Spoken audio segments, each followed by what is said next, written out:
Hello, everyone. This is Rick, and welcome to Astral Club. This is Future Life as a Royal Guard. Before I get into it, just want to mention Patreon. If you'd like to support the work of Astral Club here, you can do so on Patreon.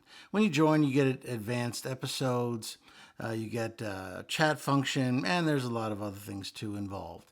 If you're interested, just go down to the description section and click the link. Next up, astral projection lessons.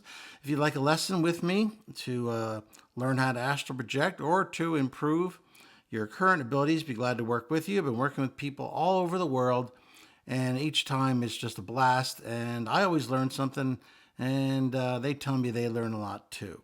If you're interested, just go down to the description and send me an email asking for more information.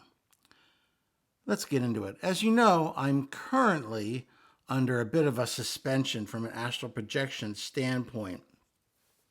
But I decided to try something that may slightly go under the radar. And I think I accomplished it. I decided to project into a future body of mine, a future possible life. Because I was thinking that I might be able to skate by, because in essence, I won't be an astral body wandering around under a moratorium. I'll be in a physical body. That is one of my possible future lives.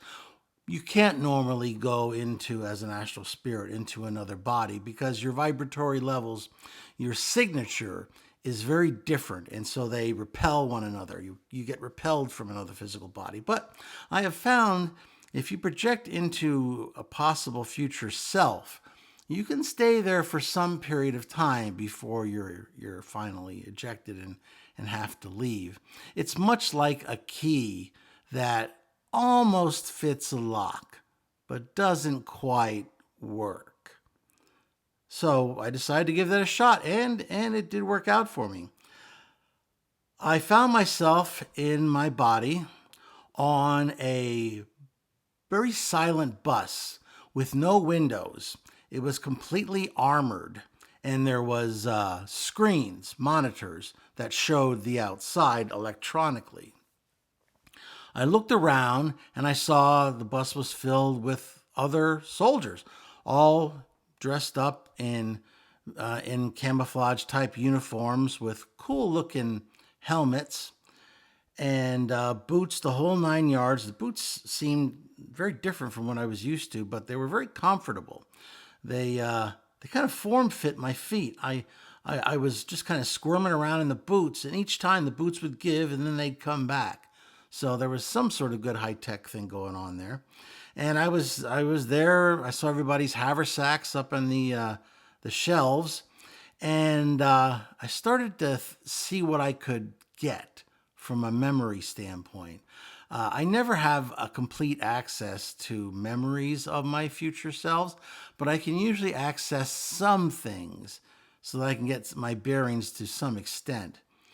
Apparently, I was a member of a royal guard for the United States. Things were very different. From what I got, this was a couple hundred years in the future. There was some democracy failed. There was some sort of chaos that just engulfed the United States. And as I said, democracy failed. And there was some general that was able to reestablish order. And he became the emperor. And I was part of the royal guard. Each of us had on our helmets a symbol. I couldn't see mine, but of course I could see the guy across from mine. And there was plenty of females. I would say it was half and half, male and female. Anyway, the emblems on the helmets looked like the seal of the United States, but there was a crown on top of the eagle's head, indicating royalty. And I knew that I served the royal family, and that we were there to address some rebels that were causing some trouble in an area, and we were being sent to deal with that.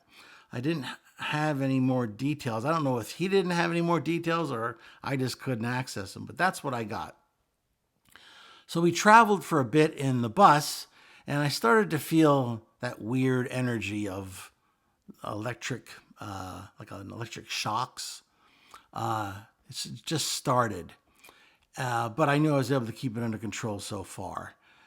The bus eventually stopped, and we all got out, and I saw there was kind of a broken down, huge tourist type hotel, conference center, something of that age. You could tell it hadn't been used for a while, but we were using it where it hadn't been used as its intended purpose. But, because things were crumbling, masonry, that kind of stuff. But we went in there and we were supposed to bunk there for some period of time and use it as an AO, an area of operations, until we figured out what the actual mission details were going to be.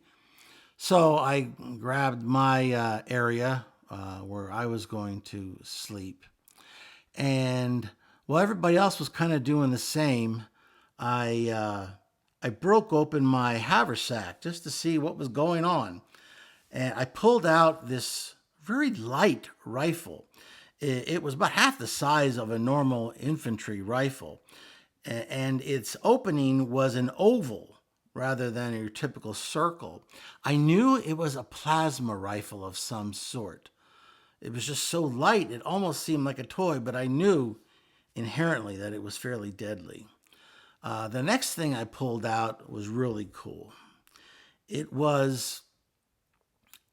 top of it was shaped like a pine cone with similar types of ridges circling around the pine cone. And then underneath it, there was a neck, and this was all silver. And then there was a base. So I guess the idea would be that you could either throw it, of course, or you could sit it somewhere and then, get it operating and then run away. I believe that you could probably also set the timer, and that was based on how much you turned the pine cone. I knew the shortest time was just a quarter turn clockwise. And I had some other information, although it's a little bit more hazy to me now, but I knew that you could get more time by turning it further. I decided that I had to see what this thing could do. So I knew that I could activate a little drone from my arm. And I pressed a little button that was recessed, and this little, I know we called it a dragonfly. It looked like a little dragonfly drone that then took off my arm, and it went outside. The doors were open to this veranda, and I could see on my monitor, which was on my wrist, what was going on. And nobody was out there on this veranda. It was a long veranda. It was high up off the ground, and there was tables and chairs that you could tell had been set up there. And a lot of them were knocked over, chairs were missing, but there was one table occupied by 4 people, and they were like halfway down this veranda. I would say, probably 20 meters away, maybe 22 yards. It was a long veranda. This was a big place. You could tell it definitely was a huge tourist destination at some point in the past. And of course, what I saw was, I knew someone who was my friend. He was a officer candidate, much like I was.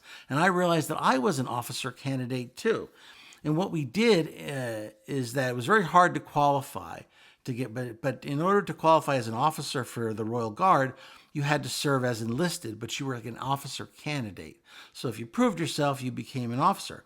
He was one too. We were friends. We'd gone through some officer candidate school together.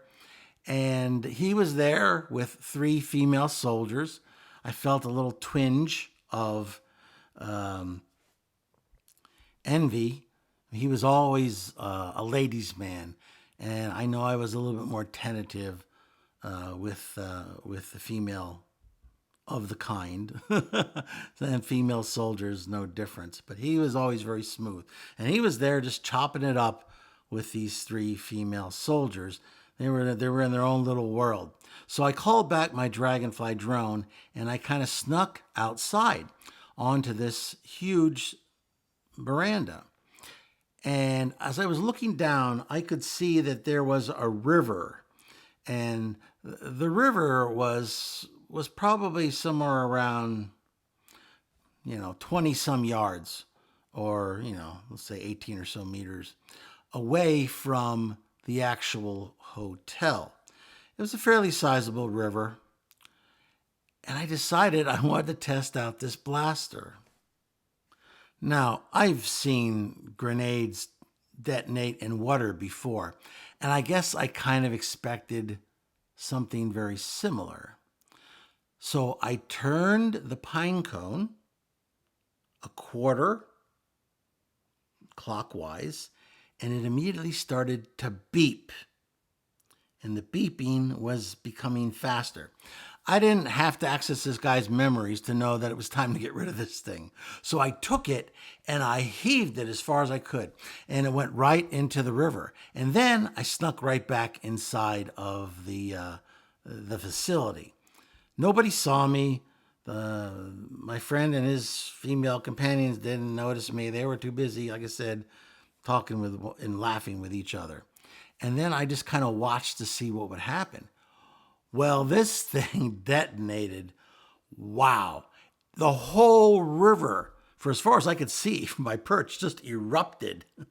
And the water sprayed so far up in the air that it ended up splashing onto the veranda and onto the glass door that I was hiding behind. I mean, what a goings on. I immediately retreated, but I thought, oh my God, I could get myself or my future self in trouble. So what I did, and this is a bit sneaky, but I knew what I was doing. I went into my buddy's haversack, took his blaster out, and stuck it inside my haversack. Now, I knew he wouldn't get in trouble because he had 3 witnesses that could prove he didn't do anything. So it would just be a mystery as to who stole his blaster and decided to play a game with it. There was a lot of people running around trying to figure out what was going on. I tried to act surprised like everyone else as I was over there hanging out by my bunk. And right at that point, I could feel that the energy was getting, the electric shocks were getting worse and worse and worse, and that I was being forced out of this body. And I didn't, at that point, decide to fight it. So I just left and came back to my physical body here in this time frame. So it looks like I found a little bit of a workaround with this temporary suspension. We'll see if I get in any trouble because of this, but hopefully I can get away with it because this is a pretty interesting experience. I can't say that I'm pleased by the failure of the U.S. democracy in the future, and that we now have a royal family that in that possible future I'm apparently loyally serving. But I also thought to myself, imagine if the United States did fall into chaos where there was shooting and death and bodies laying in the street and what have you. Wouldn't it be better if somebody reestablished order? And if that happened to be, a royal family, it may not be the best of all possible, scenarios, but it's better than devolving into a chaos like we've seen in some Middle Eastern states, like Libya, for instance, or what happened in Iraq. So, it's better to have some sort of order, I suppose. Once again, of course, this is just a possible future. What we do today affects what happens tomorrow and in the future. At any rate, I hope you found that as interesting as I found it. If you liked it, please hit the like button, share it with those of like minds, subscribe if you haven't already, and please give me your comments and questions. I always read them and I answer them if at all possible for me to do so. And as always, this is Rick, and I will see you on the astral plane.